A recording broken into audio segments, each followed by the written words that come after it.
Hi guys, my name is Lacey of Spookulous and Fat Hips, and welcome back to my YouTube channel. If you can hear chaos in the background, I have chosen to film in the middle of the day, which is not normal for me, and there are people in the kitchen making a loud ruckus. So that's what that is. Today I wanted to do something a little bit different on my channel. I mean, I guess this isn't so different because I gush over people all the time, and I especially gush over my YouTube friends all the time, but like, I stick to mostly makeup around here. This is still makeup related, I guess. I don't know why I'm making such a big production out of this. Anyway, today I wanted to talk to you guys about 5 women on YouTube who I look up to. That's the best way to put it. I don't know what I'm going to call this yet. I was debating calling it like my YouTube role models, but these are just like 5 women on YouTube who I absolutely just love and respect, and I wanted to chat with you guys, chat with you guys about them today. Seriously, can we just cook a meal without slamming every cabinet in the house? What is this? None of these women know that I'm making this video, but I just think it's important to make videos like this from time to time because I feel like YouTube can be so toxic, and there's such a heavy, like, hyper focus on drama right now and on tea, and like, there's so many problematic people on YouTube that I just want to bring attention to the women who I feel like just motivate me in some way, that make me want to be a better YouTuber, that I just enjoy watching, that I feel like are doing good content, that are putting a lot of time and effort into their channels. This is for you guys. The first person I want to talk about is Tina, aka the Fancy Face, here on YouTube. I have so much respect for Tina. She has been in the beauty sphere of the internet for a while, since before beauty YouTubing was a thing. She started as a blogger, and she's seen the rise of what we like to call YouTubers come and go, and I just love hearing her opinions from that perspective so much. Tina was actually a recent guest on the Half Cousins podcast, and I loved having her on so much because the second the cameras turned on, I just felt like I was in the presence of a friend. I felt like we just got along together so well. And me and Georgia described Tina as an opinionated person with a lot of makeup, and that's a great way to describe her because she does a lot of hauls, and she does really great swatches, and she does this really cool like anti-haul series where she's going in the store and showing you clips of the makeup in the stores and why she's anti-hauling it. It's so interesting. She also is very famous for her card chats where she just talks about certain topics. She's also been doing some more like perspectives on the beauty community type chats lately on her video, and I just like respect not only her opinions so much, but her fearlessness so much. I actually learned on the podcast having her as a guest how much, I don't want to say controversy, but like her just giving her opinion and the kind of trouble that's come from giving an honest opinion, and honest opinions that are out there to protect you guys as the viewers, as the consumers who are relying on people like us to give you accurate information. And I just like, I have so much respect for her. I'm not exaggerating that. I love her so much. I think she's such a great personality. She obviously loves makeup so much. All the women I'm about to talk about love makeup so much, but Tina loves makeup. And she's just a great reference for a strong viewpoint, and specifically one with a good mix of, yes, I'm an influencer, but I'm also a consumer. And I really appreciate about that. I appreciate that she looks at issues from both sides. Like recently she did a video about PR, and she considered all of the sides of that, and I just thought it was so interesting. The first time Tina ever mentioned me in a video, I like almost fell out of my chair. I couldn't believe it. Because I just felt like I was in the presence of like YouTube royalty. The Fancy Face. Go check her out if you haven't already. The next person I want to talk about, I have to talk about Angelica Nyqvist, Angie, for us Americans that can't say Angie's name right, Angelica, who is getting the much deserved attention that she deserves. Like I said, why am I so repetitive all the time? Angelica is getting so much attention on YouTube lately, and it's so deserved. Like recently she was just shouted out in a Tarte video, and I couldn't believe it. Just like, I was so excited for Angelica because like I said, like she's one of the hardest working people I know on YouTube. Oh my gosh, that woman makes me feel like nothing I ever can do on YouTube will ever be good enough because I will never be working nearly as hard as she is. Holy heck. She is, first of all, besides just one of the nicest people ever, she is so creative with her looks, and she just puts so much effort into reviewing products, doing great tutorials, making sure that you have all the information about a product before you buy it, whether it's a 3 looks 1 palette, a first impression, a collective review. She puts so much into her channel. It's amazing. We have been like privately joking about like, oh, Angie, don't forget me when you're a big beauty guru and you're tripping with Tarte and stuff, because I just know that big things are coming her way. I know it because she's already grown so much just in the time that I've known her and have been watching her channel. And like I said, you can't, her work ethic is so inspiring. The fact that she works a full-time job and then puts out the amount of content that she puts out on her YouTube channel and how creative it is, how beautiful she plays with color, how beautiful just she is, how inspiring her looks are.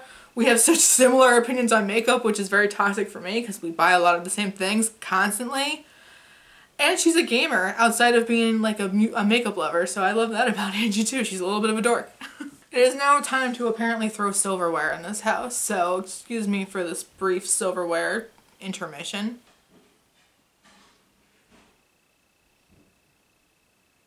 If you want to see someone who probably has as big of an eyeshadow collection of me, if not maybe bigger, but who's also going to give you tutorials, because I don't do that, you gotta check her out. She's so inspiring. Oh my god, whether it's like inspiring looks or just inspiring for me to work harder. Angie, you're the best. Next on my little love letter list for all of these women who inspire me, I want to talk about Michele Wong here on YouTube. Who, Michele, I'm so sorry. I think I've like pronounced your name wrong in a lot of past videos and I feel awful about that. Oh my gosh.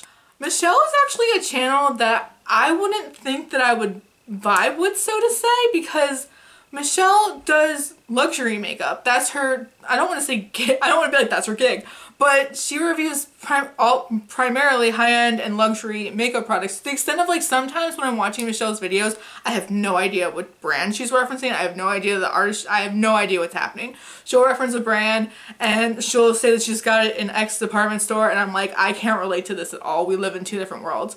But I love her so much. I just find her to be so...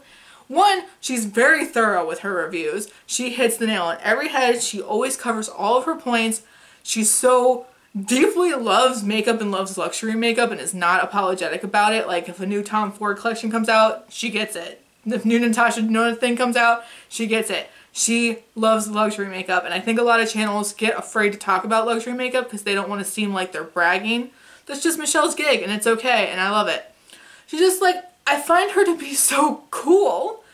First of all, she's a knitwear designer, and very frequently on her channel you'll see comments of people being like, your subscribers don't even know that you're famous in the yarn world.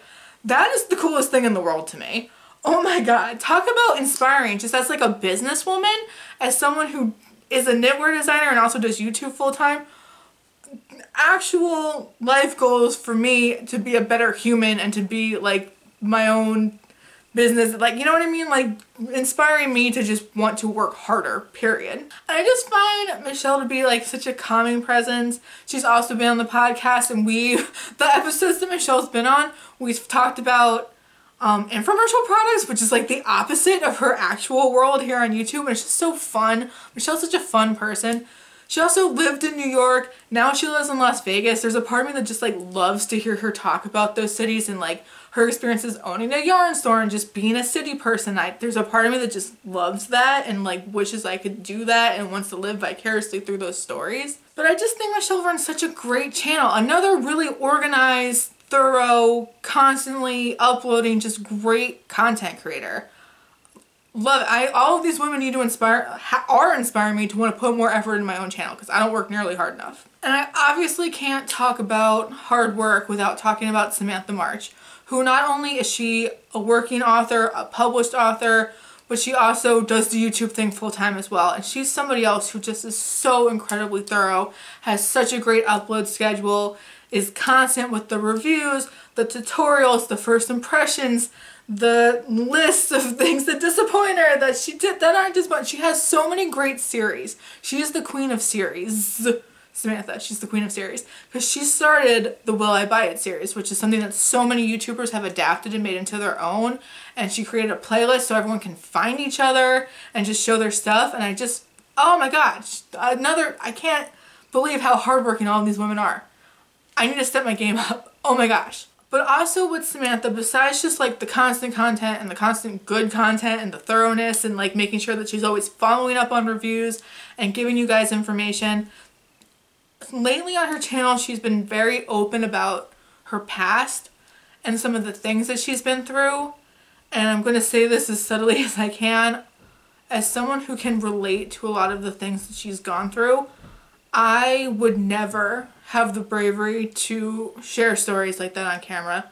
And I know that she said her goal with doing that, I'm getting goosebumps, was to help other people out there and just help people not feel alone and just like, I'm gonna get emotional. She did that for me, and I just find all these women to be so inspiring, but Samantha definitely is an incredible person. She's definitely inspiring. We're actually going to be reading her books for the podcast in the new year, so I'm very excited about that. I think that's amazing that she can be a published author and doing this, and another hardworking woman who is, you know, living her dream. And that's awesome. I could not make this video without also talking about Hanna Poston, who is like the new queen of beauty YouTube in my opinion. I really think that Hanna is the next Kimberly Clark. If she that like blanket statement. What Kimberly Clark did for the beauty community is what Hanna is currently doing for the beauty community. What I mean by that, for those of you who don't know, Kimberly Clark, Chris is currently on tour, so he's no longer doing YouTube, but his drag character Kimberly Clark did beauty content, and specifically anti-consumerist based beauty content. And if not for her videos, channels like mine probably wouldn't exist on YouTube. People who can be more opinionated with their product reviews, who can more openly talk about the things that they don't want to buy. Kimberly Clark popularized the kind of anti-haul series that we typically see now on YouTube. And I just feel like Hanna is that for the next generation of YouTube. For those of you who don't know, Hanna is doing a no-buy year, and she has been documenting the entire process. And that includes a lot of shopping her stash, a lot of doing favorites by, you know, using what she has, doing monthly check-ins that reflect on not only her progress in the no-buy, but her feelings during the process, like her experiences still hitting, for an example, hitting Rouge while being on a no-buy because she still allowed herself to buy backups, gaining perspective on the money that she was spending and convincing herself like, oh, it's okay because I ran out of this. It's just so super interesting. Besides also being a poet, being a tango dancer, designing tango clothing, like all of these women I've mentioned in this video like are amazing businesswomen, I should just say. Like I dream about being in my own career where I'm just doing a thing that I'm passionate about, and all of these women are doing that. Oh my gosh. But I feel like Kimberly Clark gave a lot of people permission to be critical of what they buy, and now Hanna is giving us all permission to not buy at all. And I know that might sound crazy to a lot of people, but like so many other creators are now doing a no-buy year, and that's only gonna keep spiraling into its own movement. And the generation of YouTubers that exist, like including me, post Kimberly Clark, like I'm so excited to see what creators come in a post Hanna no-buy year. I think she is so inspirational and innovative. I think that's the best word that I can use. Finally though, bonus round. I think I mentioned I was going to do 5 people. I want to include a 6th person who is not necessarily a beauty YouTuber, but is someone who does inspire me on YouTube, and I feel like she deserves a shout out. Emilia Fart is a channel that I think is so needed on YouTube. Oh my gosh. Emilia treats YouTube like her online therapy, her online diary, her online word vomit. I don't know how else to explain it. It's like YouTube is the way that she uses to heal herself and to express herself, and it has been so inspiring for me. There's specifically one video that has been life-changing for me as a YouTuber. It's a video on which she's addressing whether or not she's a character and how, like, the comments she gets from people asking, is Emilia Fart a character? And that one video changed how I feel. I look at YouTube, I look at myself, I look at how I present myself on YouTube. I'm going to link everyone I mentioned down below, but when I link Emilia, I'm also going to link that video specifically because that's the one that I recommend everyone check out. Besides, like, some of her other videos are just so ridiculous. She had a video up recently where she came out to her mom as being a ghost. That was hilarious. She's so, if you want to like force yourself to get over any kind of social anxiousness that you have, she'll do things like dye her hair in public, do truth or dare with her friend in public, like bring Trisha Paytas dolls places. Oh my god, she does confessions from the kitchen floor series. Amazing. Any kind of honesty that I'm able to present on the internet definitely is influenced by Emilia Fart. So she's included in my Wonderful Women Who Inspire Me video. And with that, I hope if there's any way you haven't checked out all of these people already, because everyone that I mentioned is pretty much bigger than me and definitely doesn't need me to shout them out in the video. But that's not the point of this. I just wanted to give recognition where it's deserved. I wanted to take a second to just like reflect on the people on YouTube that are quite literally inspiring me to want to do better. I really, with everything that I've been going through just personally and financially, I want to put more of my heart and soul into YouTube. And these are people who I look up to when I think about how I'm going to go about doing that. So like I said, everyone will be linked below. Definitely check them out, send them love, and also in the comments, please tell me who inspires you on YouTube. Whether it's someone I mentioned, somebody that you think that I would love, someone that you love. It doesn't even have to be beauty related. Let's just like share positivity down below. If you like this video, if you like bragging about wonderful, that's not even bragging, if you like just chatting about wonderful, awesome people, and if you like me, make sure to like and subscribe. You can also find me on my Instagram, which is also Spooky Lips and Fat Hips, and I have a Patreon link down below, which is where my exclusive spooky content goes. But yeah, talk to me down below. That's all I got for this video. I'm a little annoyed about all the kitchen things happening in my nice, kind, warm-hearted video, but you know, it is what it is. Thank you guys so much for watching this video, and I will see you all in the next one. Bye guys!